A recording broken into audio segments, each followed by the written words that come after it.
Before the moonwalk, there was silence, no music, no screaming fans, no spotlight, just Michael, standing backstage, adjusting those white socks one more time.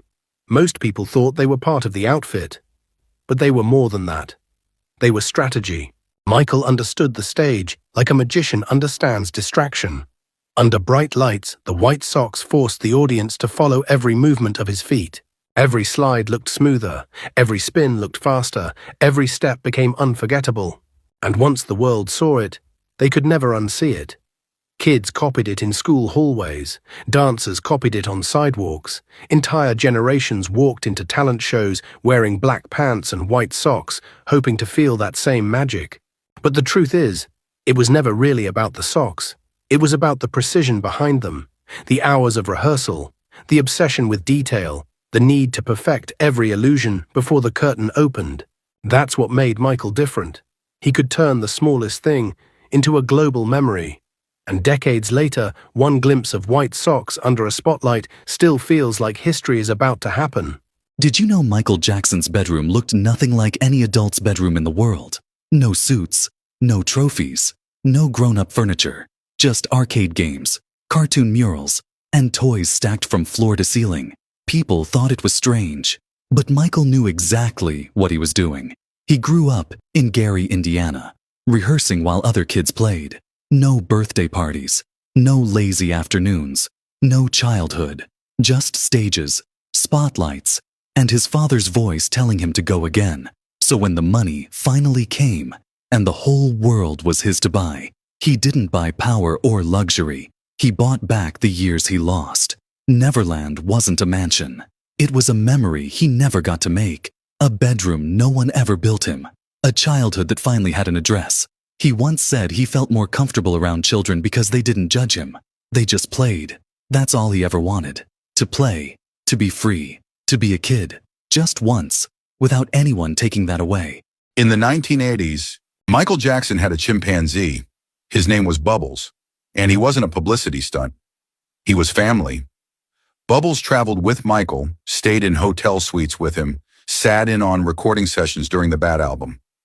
He even had his own bedroom at Neverland, decorated just like a child's room.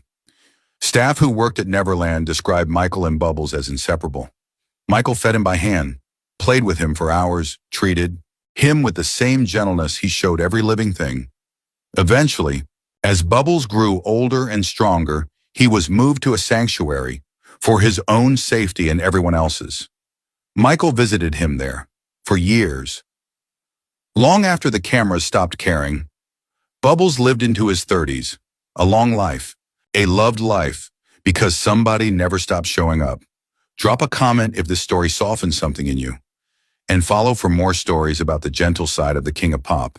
Did you know Michael Jackson and Marlon Brando were actually best friends? And the story of how it happened is one of the strangest things in Hollywood history. By the late 90s, both men had been the most famous person alive, and both of them were completely alone because of it. Nobody normal could understand what that felt like, but they could understand each other. They lived near each other in Las Vegas. They talked constantly, and right after September 11th, when the airport shut down, the two of them climbed into a car together and drove across the country. Michael Jackson and Don Corleone just on a road trip, stopping at Denny's, trying to blend in. Brando eventually stayed at Neverland Ranch for stretches at a time, and according to people close to both of them, he would literally sing to Michael in exchange for room and board. Two men who had everything, who somehow ended up finding the only real comfort they knew in each other's company. Fame doesn't just make you a legend, sometimes it just makes you lonely. Would you have wanted to be a fly on the wall during that road trip? Like and follow for more stories like this.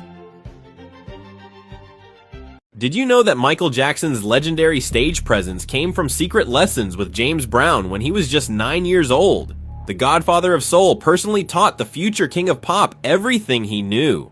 It started backstage after a Jackson 5 concert. James Brown pulled little Michael aside and said, "You got talent, but you need to learn how to really move an audience." Brown became Michael's secret mentor, teaching him the famous cape routine, how to do perfect splits, and most importantly, how to feel the music instead of just performing it. In 1983, Brown shocked everyone by pulling Michael on stage during his own concert, passing the torch in front of thousands. Brown whispered to him, "You're ready now, young king." Those private lessons shaped every iconic Michael Jackson performance you've ever seen. The moonwalk, the spins, that magnetic stage presence. It all came from James Brown's showmanship philosophy. Brown even called Michael his successor before he died. The student became the master, but it all started with a 9-year-old boy learning from the greatest performer. Did you know Michael Jackson once spent 6 months recording just one song because he wasn't satisfied with a single vocal line?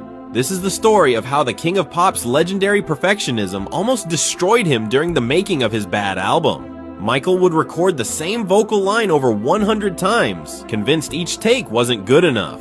He hired multiple world-class producers, then fired them when they couldn't match his impossible vision. The Bad album took 2 years and cost millions of dollars because Michael refused to settle for anything less than perfection. Things got so intense that his longtime collaborator Quincy Jones threatened to quit the project. Michael had a complete breakdown in the studio, crying because he couldn't achieve the sound in his head. For Smooth Criminal alone, he spent 6 months obsessing over every beat, every breath, every single note. This perfectionism created some of the greatest songs ever made, but it came at a devastating cost. Michael's mental health suffered terribly, and these impossible standards haunted him for the rest of his career. Sometimes being a perfectionist means perfecting your own